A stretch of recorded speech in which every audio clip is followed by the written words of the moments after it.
Thanks for joining us today for Think Big with Michael Zellner podcast, powered by Platinum Jewelers.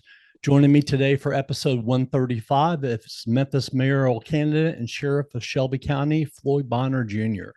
Floyd Bonner Jr. is a lifelong Memphian and has been with the Shelby County Sheriff's Office for over 43 years. He has commanded and worked in every supervisory rank position with the Shelby County Sheriff's Office since he joined the department in 1980. He was elected Sheriff of Shelby County in 2018 and then reelected again in 2022. He has been endorsed by the Memphis Police Association and also the Memphis Firefighters Association for mayor of Memphis. Out of selections from 95 counties, Sheriff Bonner was named the 2023 Tennessee Sheriff of the Year by the Tennessee Sheriff's Association. Thanks for joining me today, Sheriff Bonner. Yeah, thank you. Thank you for having me, Mike. My pleasure, sir. You know, you grew up in Memphis and you graduated from Hillcrest High School. What do you remember most about your life as a kid growing up here? Well, I kind of grew up in Orange Mound, and then I think when I was 12 or so, my parents moved to Westwood. Growing up in Orange Mound, I can just remember what a independent community it was. You know, you just really didn't have to go out of the community to get anything. Right. It was kind of amazing, kind of what you see in Atlanta now with the neighborhoods and stuff. You don't have to go out the neighborhood. But anyway, grew up being a big Mayoral High School football fan. Knew Coach Pete Mitchell over there. Always dreamed of playing football for Mayoral as a kid. And then my parents moved to Westwood. Broke my heart. But I wound up going to Westwood for about a year or two. Then we got bused over to Hillcrest High School. That was during the busing era. And that's where I eventually graduated from. Had great friends, a lot of people that I know from Orange Mound and Westwood is still in contact. Matter of fact, there's a group of us that I grew up with in Orange Mound. We used to try to get together about every 3 months to have lunch or dinner together. Oh, that's really nice. So it's still have connections to the old neighborhood and seeing people, but was the oldest of four and grew up in a house with mother and father, dad being a Memphis Police Department officer. And I remember the night that Dr. King was killed, what an experience that was, not only for Memphis, but for the family, because my dad was a Memphis Police Department officer at the time. So didn't understand all the things that were going on then. But over the years, talking to my daddy about it and what happened that night, because he was at work that night. And so, as a matter of fact, he worked, I can't remember the ward number that he said, but it was right there by the Lorraine Motel. And so he has his theories as to what happened that night, and Dad's 89 now, so the memory is not always so clear with that night, but it was interesting over the years talking to him what he thought and what he saw that night, because he wasn't there, but he was in the area when it happened. Yeah, I would. I have my theories too. About things like that with Martin Luther King, with John F. Kennedy, that there was a lot more to it. And I will just say that, two men who wanted peace, so we can just leave it at that there. But yeah, I have my theories myself, so I completely understand. Yeah. Obviously, there are many responsibilities and aspects of being the mayor of Memphis. And as I'm sure you know, I know, and most Memphians know, the main issue that almost everyone concerned about here is crime. And I'm sure that's what you've heard, the debates have talked about it. Everyone's talking about it. Criminals don't care if you're a Democrat or Republican. So crime has nothing to do with politics. And you can't turn on the TV, watch local news, open up an app on your phone or neighborhood app every single day here in Memphis and not see or read about it.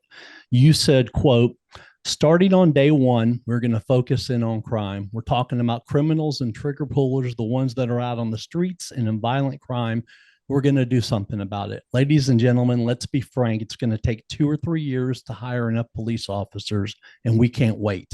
Memphis can't be allowed to wait that long. We don't need a mayor that's going to take 2 or 3 years to figure this out. I'm ready on day one, unquote. Let's pretend it's day one of a Mayor Bonner administration. What would you and your team start doing that day? Well, first of all, obviously sitting down with the police chief and talking really nuts and bolts about strategy. Mike, as you said, I've been doing this now for 42, 43 years.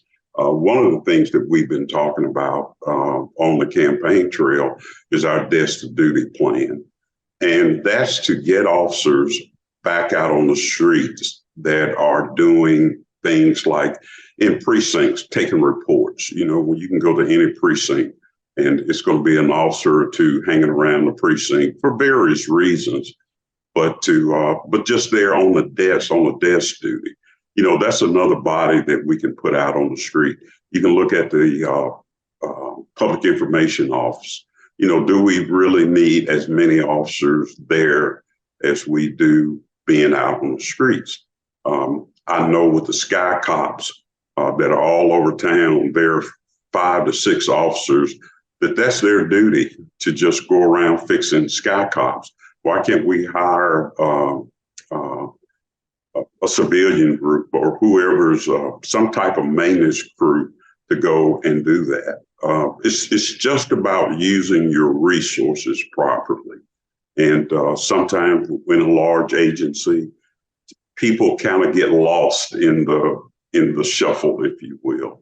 And so it's finding those spots that maybe we can hire civilians in and having a really robust conversation about what we're doing, why we're doing it, looking at data smart policing. I know we're making a lot of scribes in cameras throughout the city, which I think is great. It's wonderful. Yes, sir. And we need more of it. Artificial intelligence is now kind of coming toward policing, if you will. Let's expand on that and where we are technology-wise. So I think there are a few things that we can do, and probably need to look at redistricting.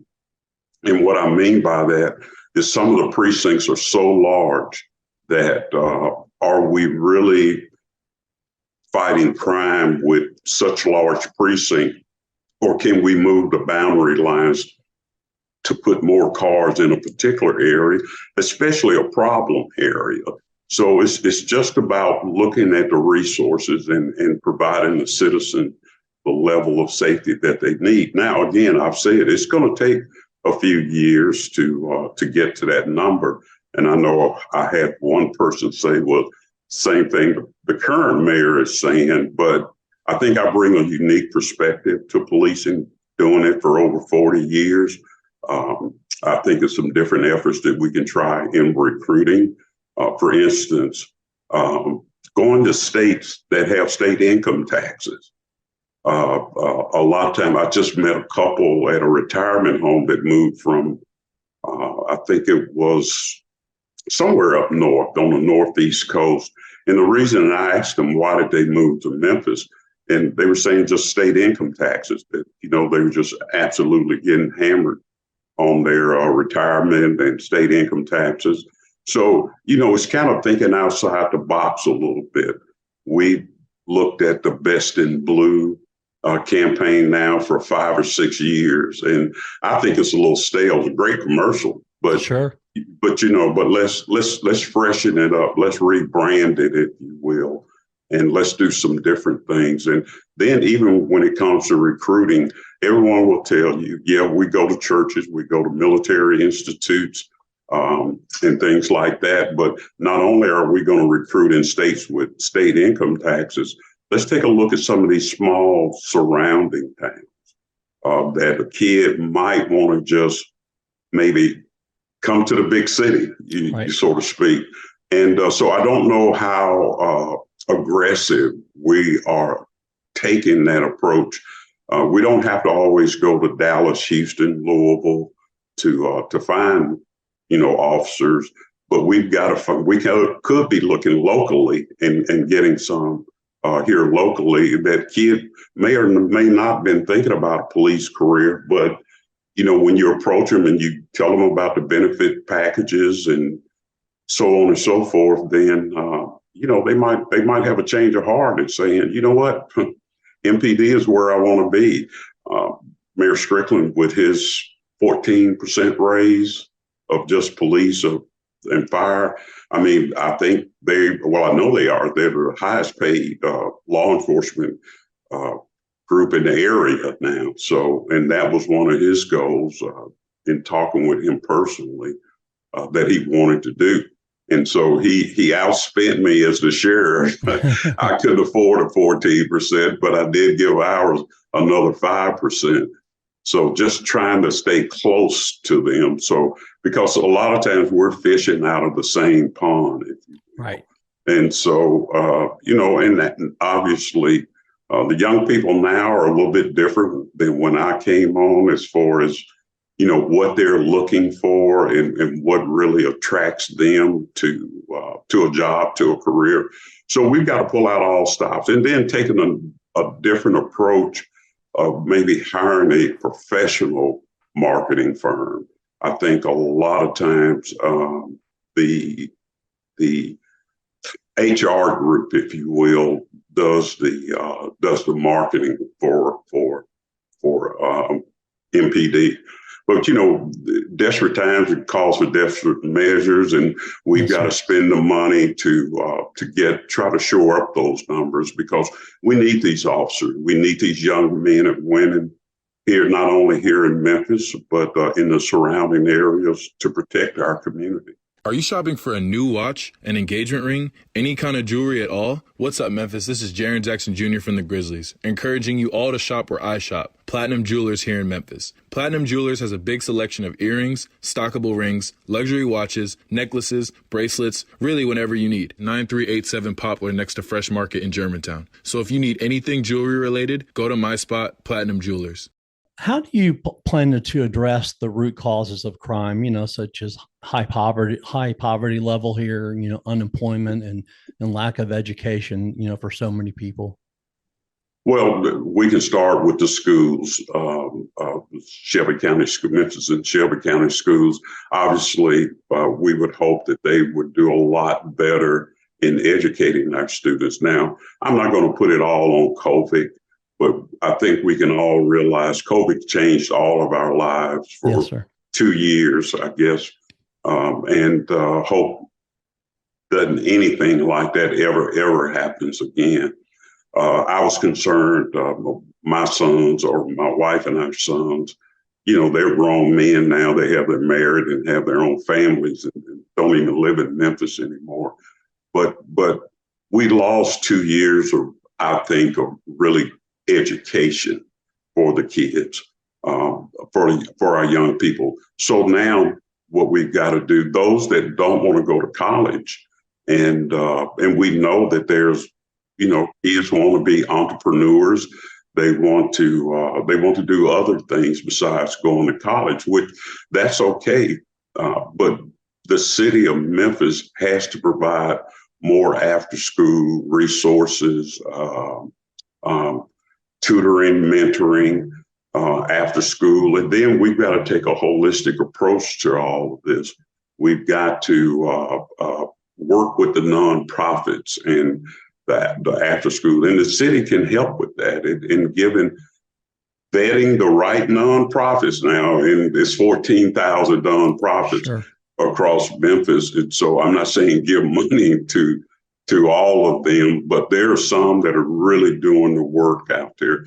So when you start addressing crime and poverty, I think that there's an opportunity for the city of Memphis to really play a little bit bigger role in what's going on in and around our city.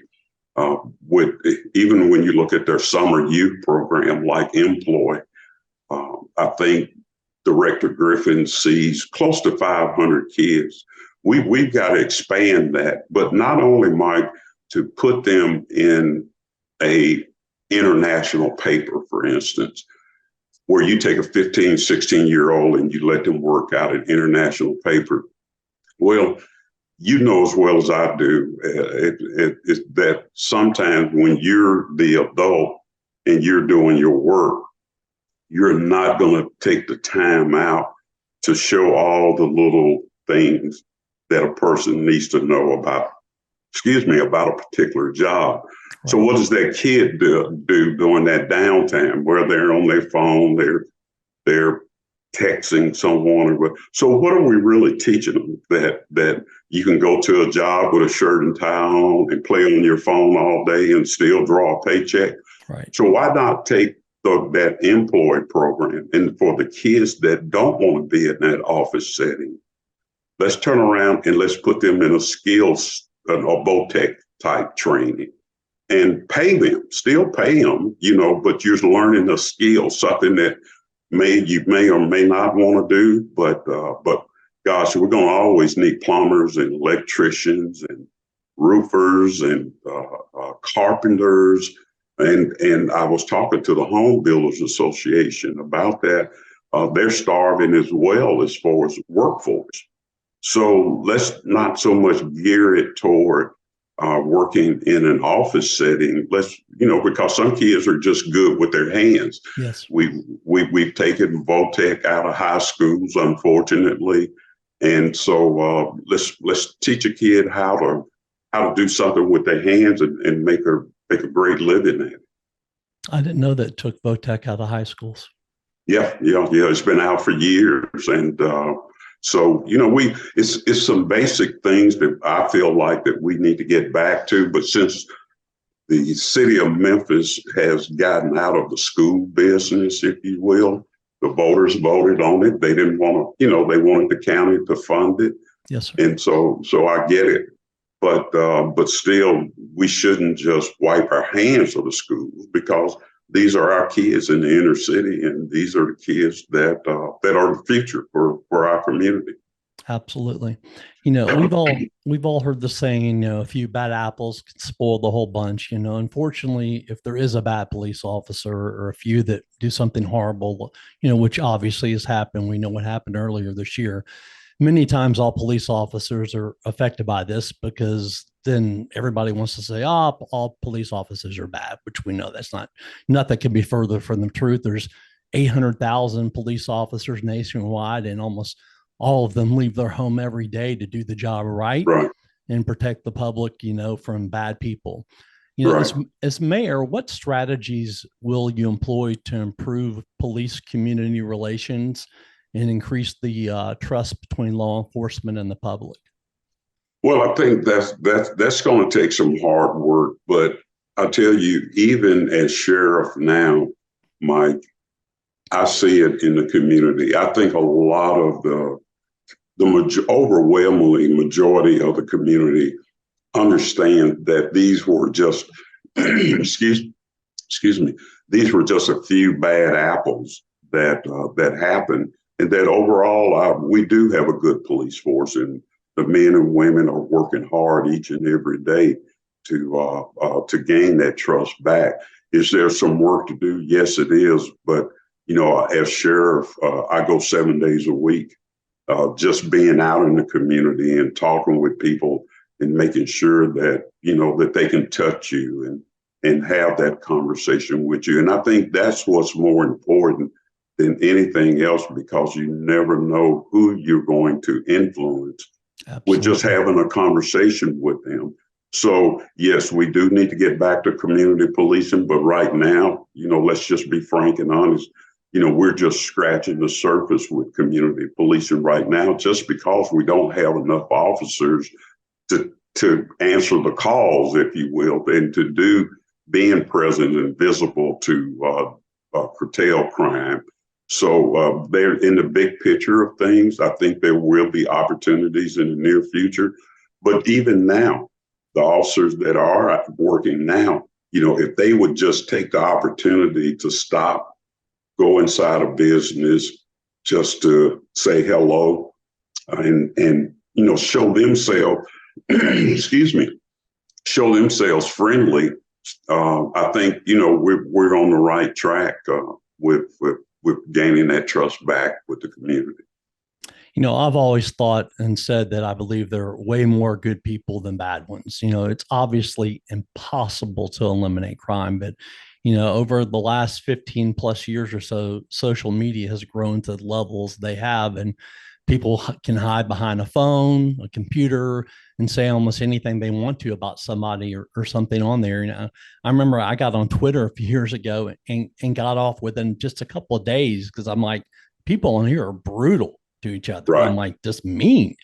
Right. What effect do you believe, especially for the young kids that came up in just the social media era, has it had on the increase in crime and with the younger generation? Well, I'm not that social media guy. I wish Facebook and all that other stuff would crash and burn, to be honest with you. But I do think and believe that it does play a part in crime. With these kids, or I call them keyboard tough guys, that say anything from a computer or from their phone. And that's how many beefs get started, even with just from one side of town to the other side of town. Where you said this about me or you said that about me. And the kids now just live in such a instant gratification type society. That's what, I call it the microwave symptom. We want it right now, so it's that work ethic and just even the conflict resolution. It's not being taught anymore in school, how to resolve conflict. So if you're not having a parent or an adult that's watching what you're doing or checking out what you're saying, then these things it escalates, and it escalates to a point now that guns are so prevalent in the community. So now a kid that may be on Twitter or Facebook and somewhat is being bullied, they decide, well, you know what, I better have a gun with me just to make sure that they don't, do something to me. And then all of a sudden the problem escalates where, back in my day, we had, you learn how to deal with things like that. Parents were more parents than friends now. I see a lot of times, I tell this story about myself, excuse me, where my two sons, when they were getting married, they both invited me to their bachelor party. And I was honored, but, I couldn't be their father and their friend. It has to be a line drawn somewhere that I would no longer, I can't be dad and be your friend, and we can't go out and socialize like that together.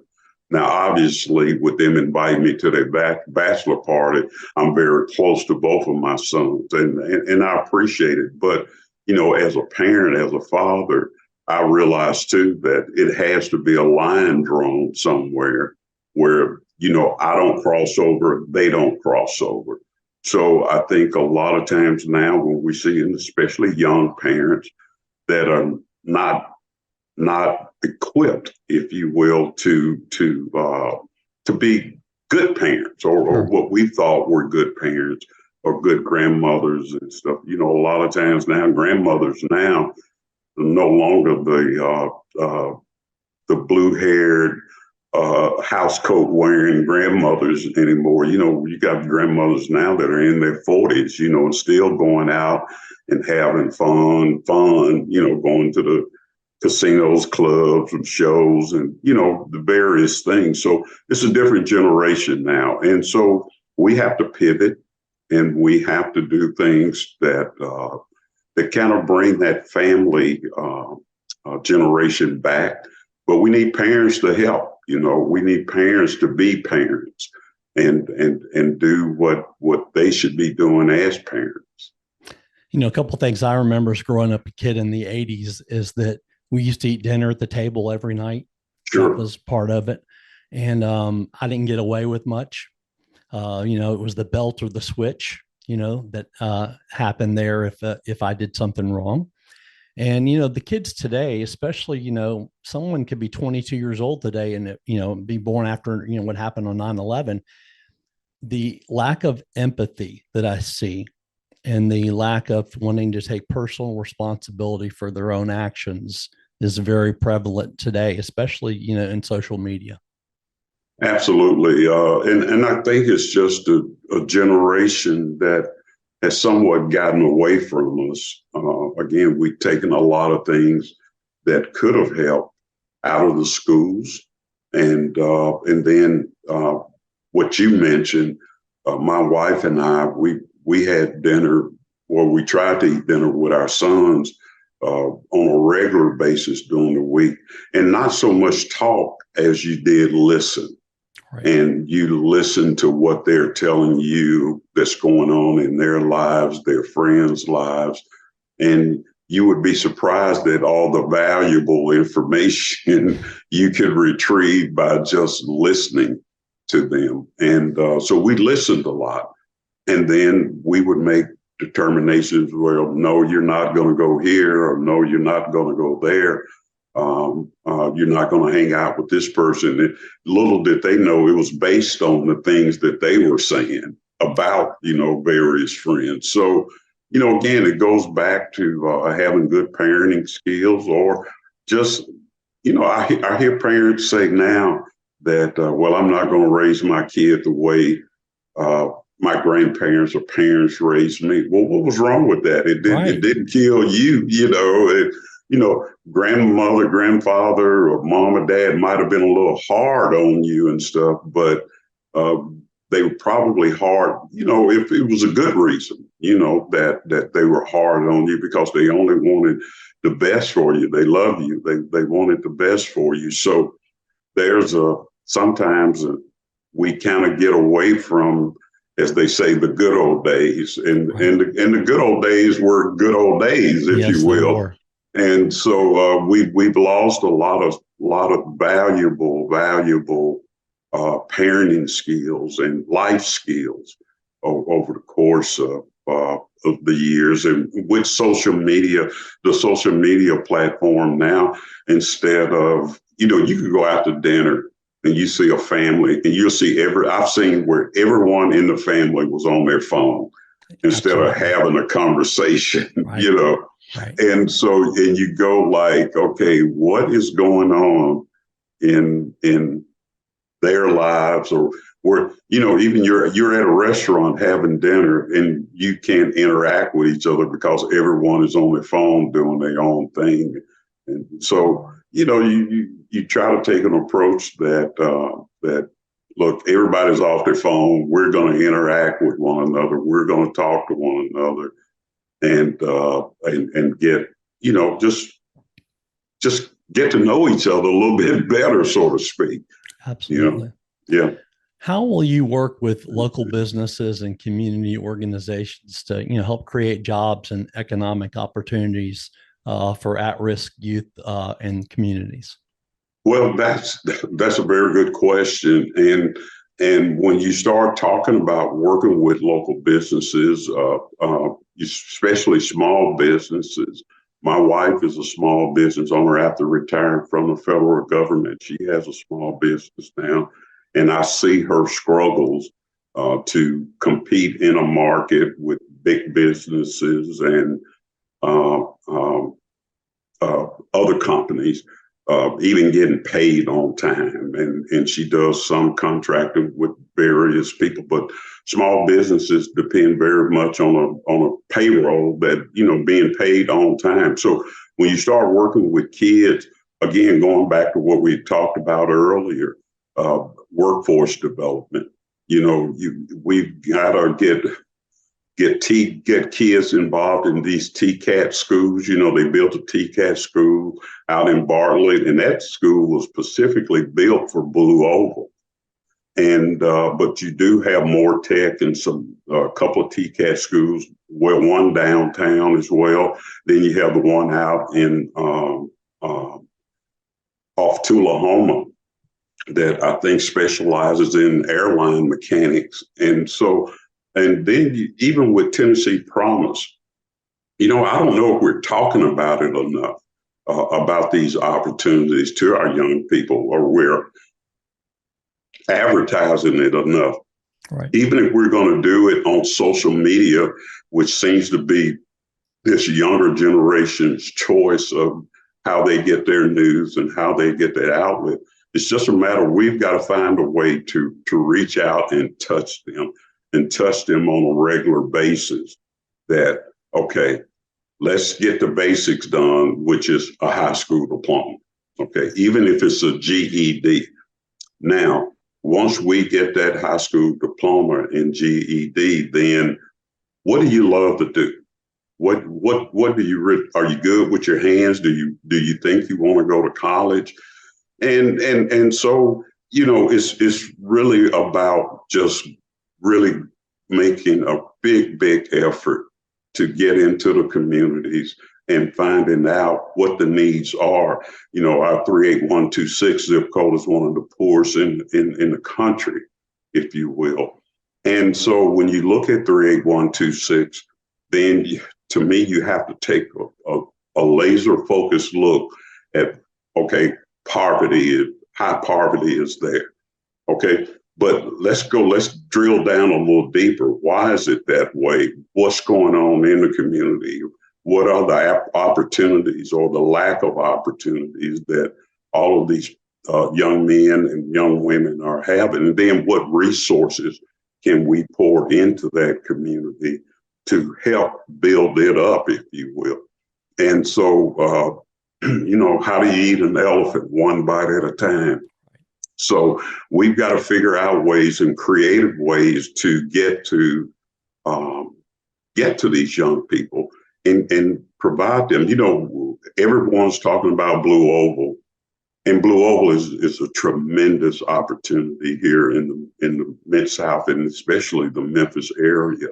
But if our kids are not job ready to get those jobs, then, Blue Oval goes for naught. And then these other cities or people will move in to take those great high paying jobs. And that's a concern for me. And so a lot of times when you're talking to young people, they can't see next week, so to speak. Right. And so when you start talking to them about their future and what they're wanting to do, then that's when mentorship applies and the nonprofits apply and that you try to talk to these young people and get to find out what they really, really love and what they really want to do, and then show them how to get there. That's what my wife and I did with our sons. They would change profession every week when they were small, and they would say, well, this week I want to be a doctor. Well, okay, if you want to be a doctor, this is what you've got to do to become a doctor. And so when kids say those little cute things, then it must be someone there to explain to them, you don't get to be a doctor by just saying, I want to be a doctor. You have to be good in math. You have to be good in science. You have to apply yourself. These are the things that you need to do to become a doctor, if you will. And if you don't want to be a doctor, that's okay too. But whatever it is, it has to be an adult in the room to kind of steer that kid in the direction that they think they might want to go, because, and you can't get frustrated when they change their mind, because kids, and I know I did growing up, I changed my mind several times about what I wanted to do. And so it's about having that person in their lives to steer them in the right direction. So again, going back to Blue Oval, it's going to be great, but how does that kid that lives in Westwood gets all the way out to Blue Oval? We have some transportation issues that we've got to work on. I know the state is working on a transportation plan, but I hear people say light rail, but man, we missed our opportunity many years ago to do light rail. And if you're talking about federal dollars, which you are trying to get federal dollars, it's going to take many years for a light rail system. Let's be honest, it's going to take many, many years for a light rail system to be developed from Memphis to Blue Oval. And we can't wait that long, and we can't miss out on the opportunity. And one other thing I want to say about Blue Oval, when the Nissan factory came to Smyrna, Tennessee, Smyrna may have had 6,000, 7,000 people there. Now Smyrna has grown to 40, 50, 60,000 people. Wow. So you see the influx that a plant like that could have in the area. And so there's some great, great opportunities that's coming Memphis way. And I say Memphis because if you look where the plant is, Memphis is the largest city that's going to be close to Blue Oval. Now, some people will choose to live in Jackson, but they're going to come to Memphis for their entertainment. Jackson doesn't have a whole lot up there, but so they're going to come to Memphis for their entertainment. And so, again, we've got to be ready with our young people and our workforce development to get them ready to flourish in that community, in that space, if you will. And that leads me into my next segue. There are hundreds of millions of dollars that are going into Liberty Park, improving the FedEx Forum, Tom Lee Park, and other things. They're great.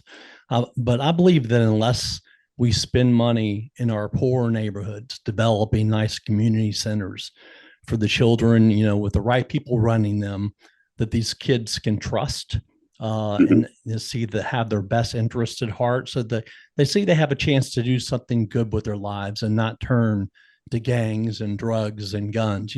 If we don't do that, if we don't work from the inside out, crime's going to continue to get worse. What are your thoughts on that? And do you have some plans for some of those areas? Yeah, we do. I know the city has been pretty robust in redoing the golf courses, but that's maybe a group of people. Don't everybody play golf? Okay, right. let me say that. Right. Put it that way. The city has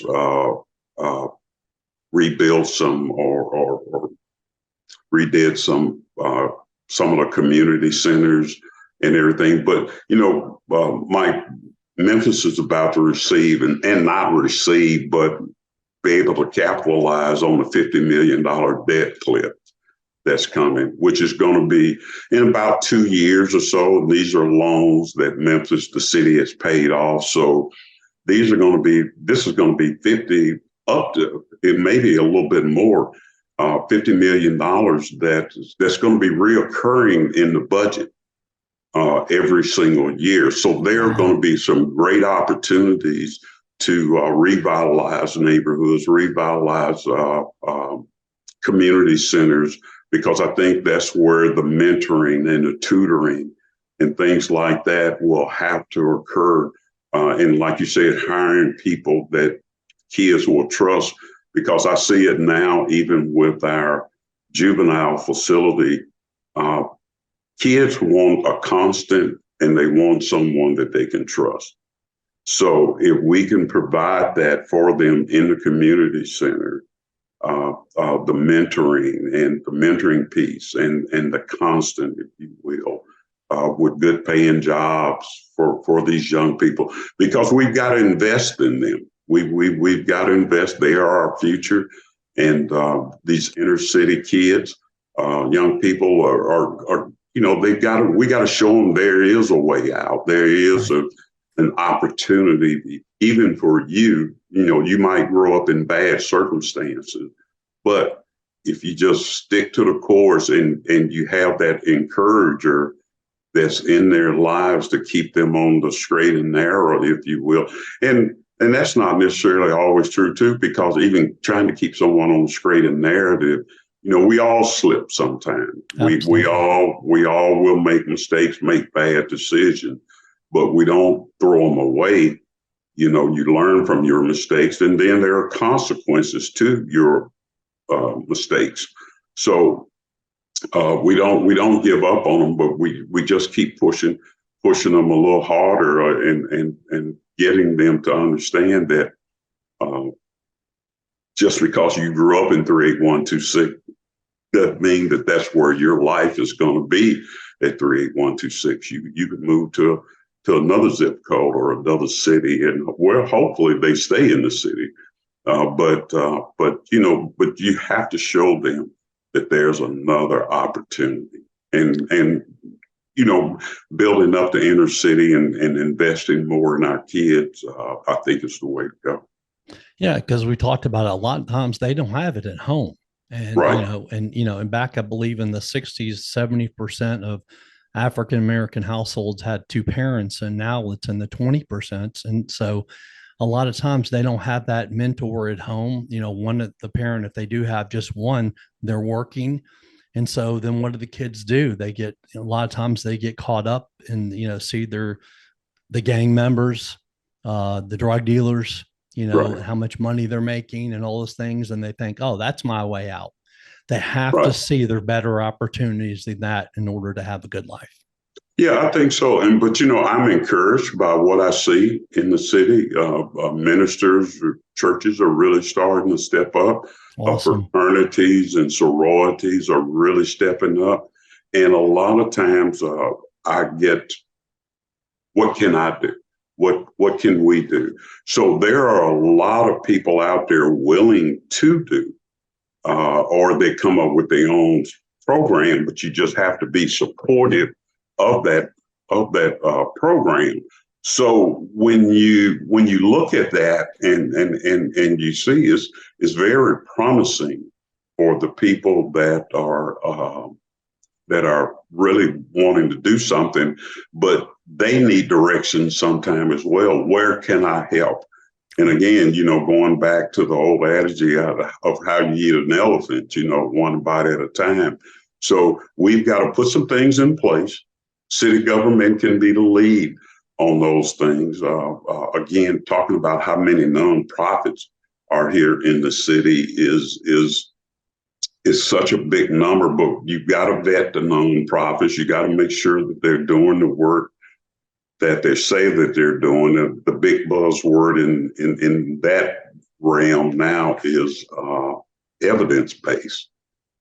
So, when the opportunity comes for them to get grant funding, things like that, you need to vet them, make sure that they're doing the work that they say that they're doing, and then provide resources for them.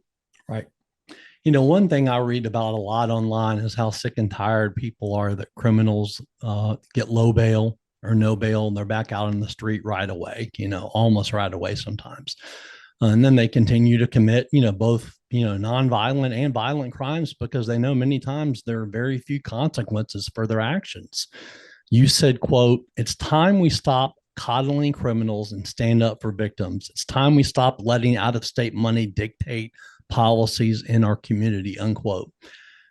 How do you plan on doing that when, we've had over the years the city council and we have judges sometimes that seem to have done the opposite, which should be protecting the public?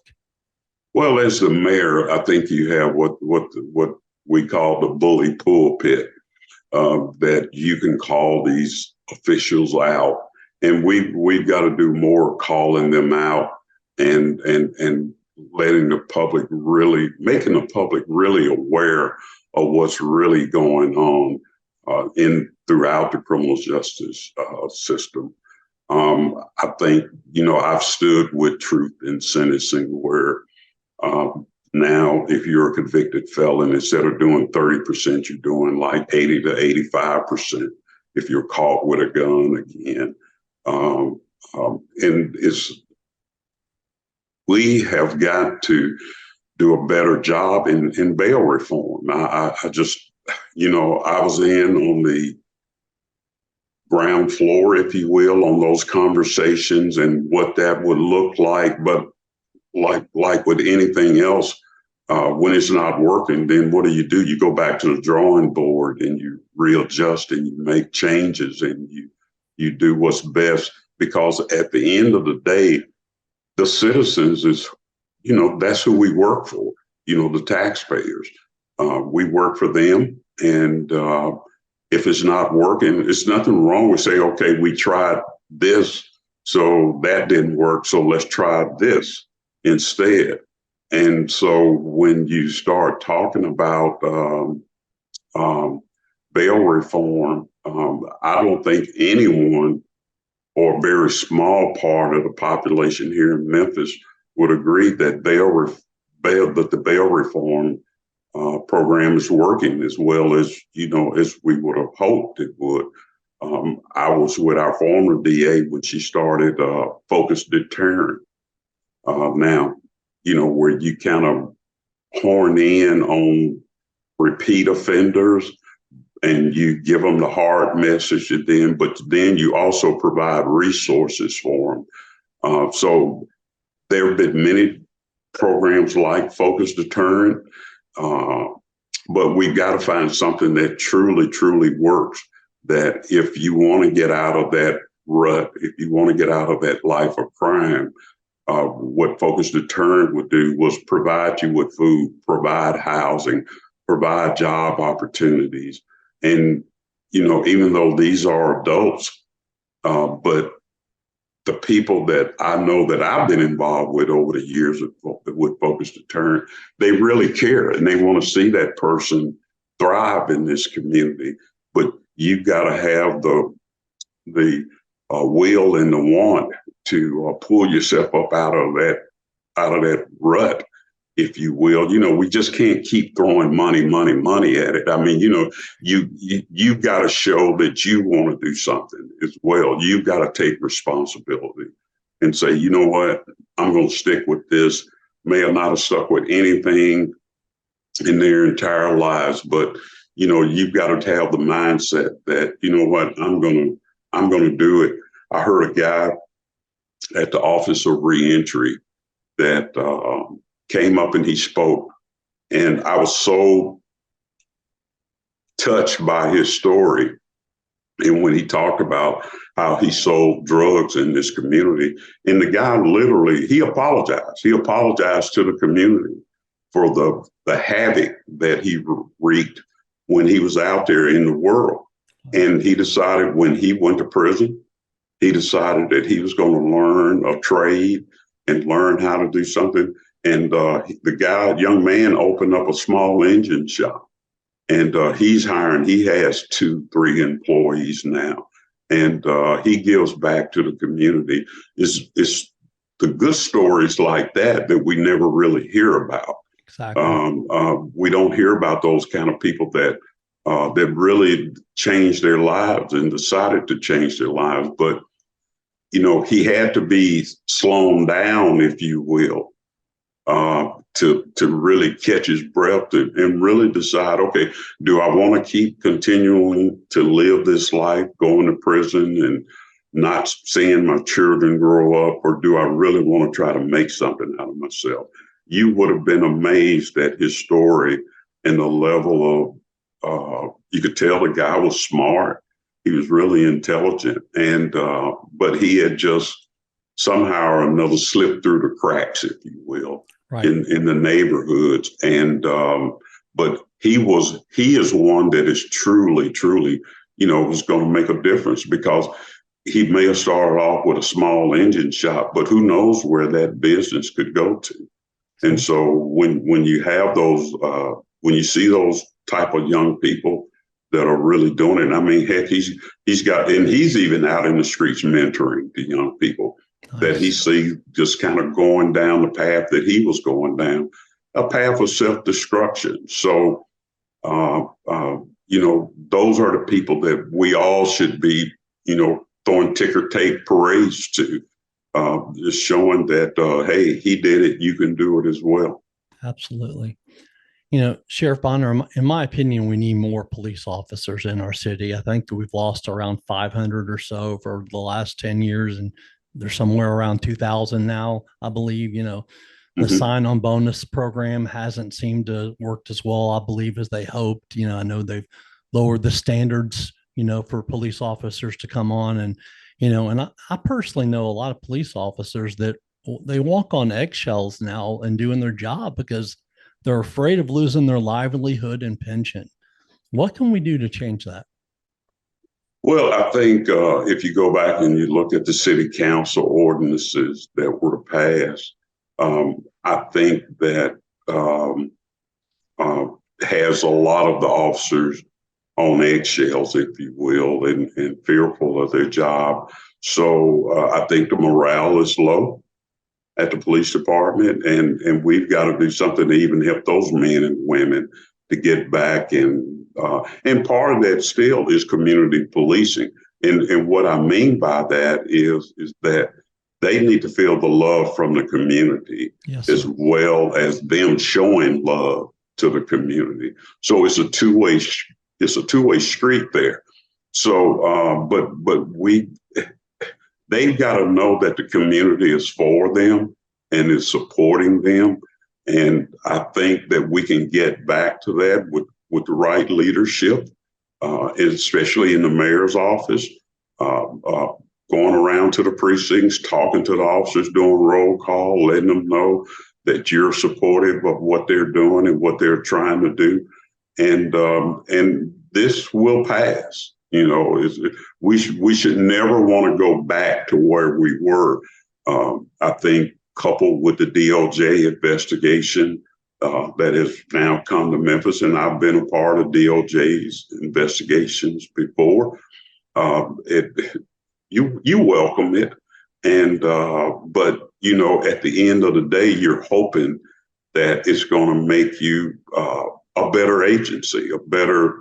You're building that trust back in the community, that you're doing it the right way, and a lot of times it starts at the top. But let's don't forget about the guys and the girls that are doing the groundwork. The ones that are out there in the streets. So I think it needs to be more conversation, even with the officers at the street level, that encouragement, if you will. Just go do your job the way that you were trained to do it. You treat everyone with respect. And a lot of times, you get that same respect back. It doesn't have to be all the yelling, screaming, cuss words and things like that. And you talking to a guy that worked in every major division in the sheriff's office. I mean, I was an undercover narcotics officer for 13 and a half years. I bought drugs legally all over the city, and and I made a lot of arrests doing it. I was pretty good at what I was doing, but it's instilling the confidence in our men and women at the police department to know that leadership is behind them, and they just need to go out and really enforce the law. But again, going back to the ordinances, those ordinances have made it somewhat difficult. Me being the sheriff, I don't follow city ordinances. And I was just reading a report, maybe I guess it's been 3 weeks or so ago, where an officer did make a stop on a car because of a tail light that was broken out. And that was a convicted felon that was driving a car that had drugs in the car and had a weapon in the car. And we were able to take a dangerous felon off the streets. So I get what they were trying to do, but we can't just overreact to small instances that happened, the small things. And this was a serious small thing. Yes. Someone lost their life in all of this. So I don't take it lightly at all, and it should be consequences for those officers that perpetrated that horrible act. There should be consequences, but you can't lump all officers in that group of 5, 6 officers that didn't maintain their calm. They just threw their oath of office right out of the window that night. And we're here to serve and protect. And we shouldn't be portrayed as the bad guys, if you will. But those were a bunch of bad guys, Yes, sir. that did that. And so then you makes you go back and look at yourself as an agency about proper supervision. Do you have the right supervisors in the right places? Because to have a unit like that, you need to have strong supervision and somebody that's going to keep everybody in check, if you will, and keep those kind of things from happening. Just have a couple more questions before we finish up, because I know you're extremely busy. So many people I know are afraid to leave their home, go to the grocery store, even get gas. We used to think of crime in certain areas, but now it has no boundaries. I mean, it's Right. happening everywhere. Memphis was ranked the most dangerous city in America again. If you had to give just one message for those people here in Memphis who are concerned about crime and public safety, and outline your vision for a safer Memphis, what would it be? Well, Michael, it encompasses a lot of things. I've been on the campaign trail over the last few months, and I've heard that same story or that same question or comment that many of our citizens are afraid to go out. I mean, I even hear men now say that when the sun goes down, I'm not going out to buy gas and everything. But we've got to change our narrative. Not that the news media doesn't help us. You visit other cities, and I have as well, and I have never seen news stories in other cities like they are in the Memphis area. That kind of old adage, if it bleeds, it leads. Yes, sir. But I can go to other cities and, you hear different type of stories the first 10 minutes. Not that crime doesn't occur in those cities. And our citizens certainly need to be made aware of what's going on around them. But, when we just all the time just bombard our citizens with these crime stories, it adds to fear. It adds to fear at what they do and how they go about living their everyday life. I go out all the time, day and night, and am I aware of my surroundings? I try to be.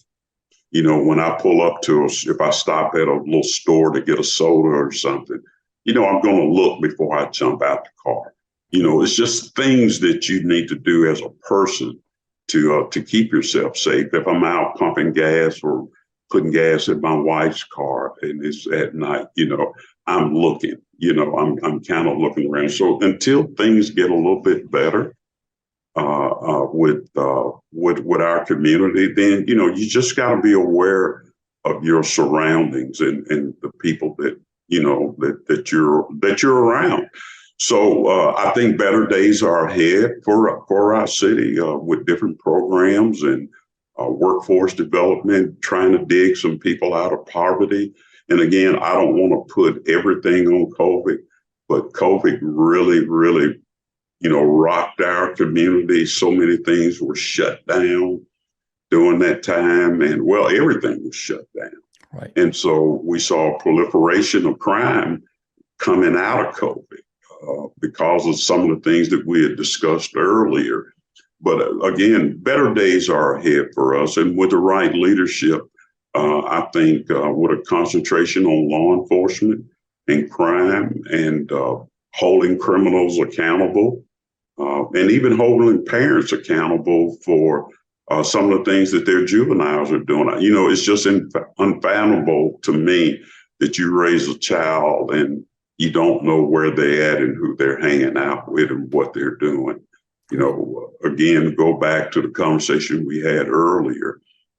Parents have got to be parents, and they should be held accountable. I know I felt responsible. My wife and I felt responsible for our two sons. We just didn't turn them loose on this city and not holding them accountable for any of their actions and everything. So I think it's a holistic approach that we've got to take in getting our city back on track, if you will, and getting his crime rate down.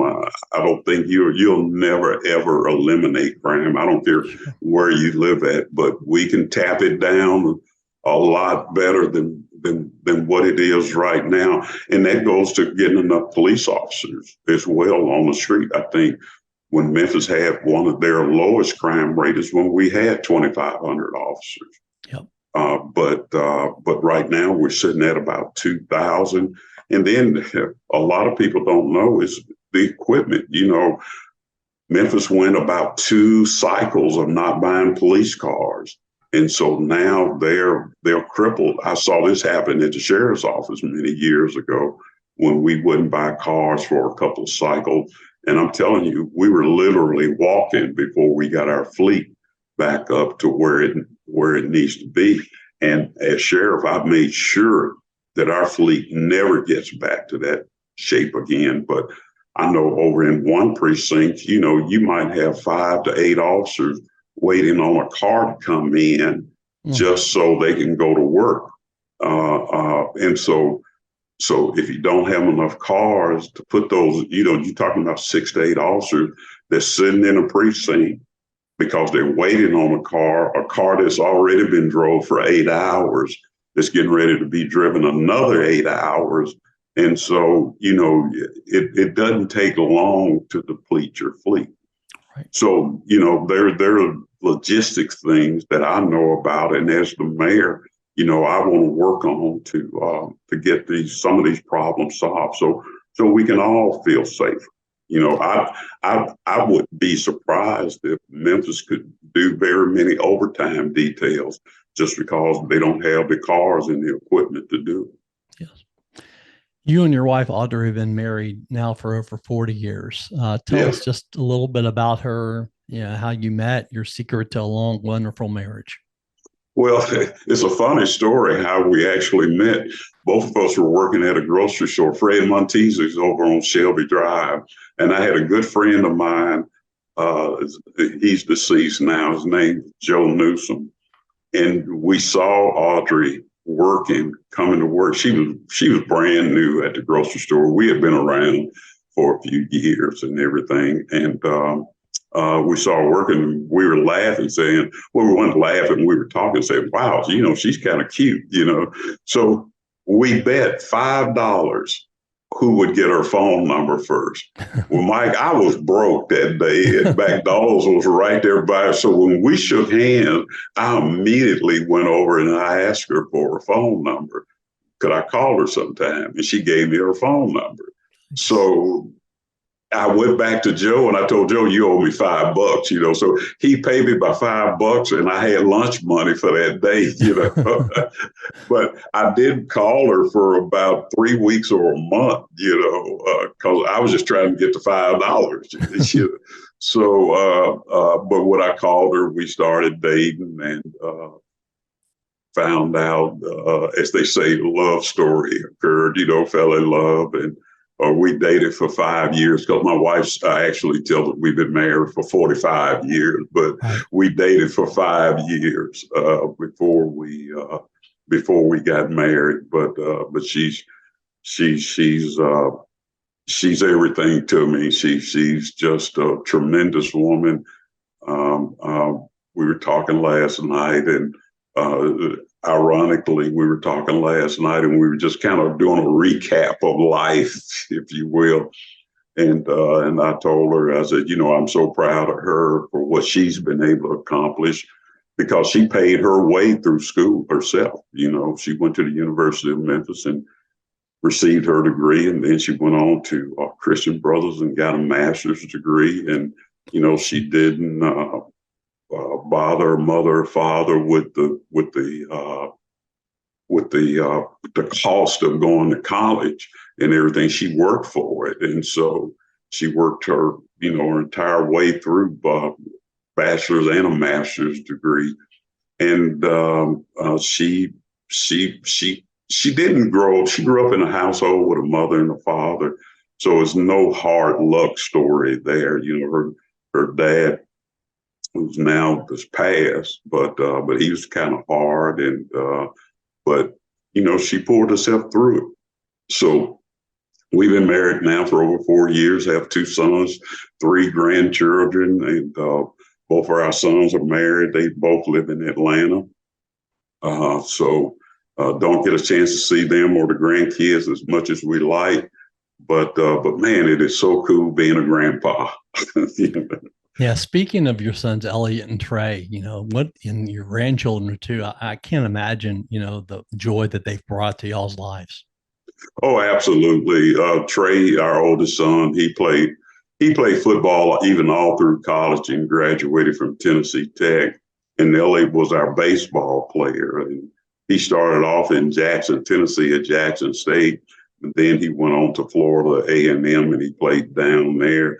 Now, believe this or not, I saw every football game that Trey, the oldest one, played in for 4 years. Did not miss a game.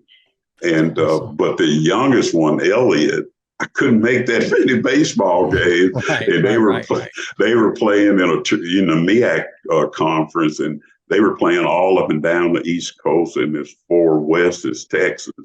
So I did get a chance to see him play a lot of games, but I can't say that I saw every game because baseball is just, man, it's just a horrendous schedule.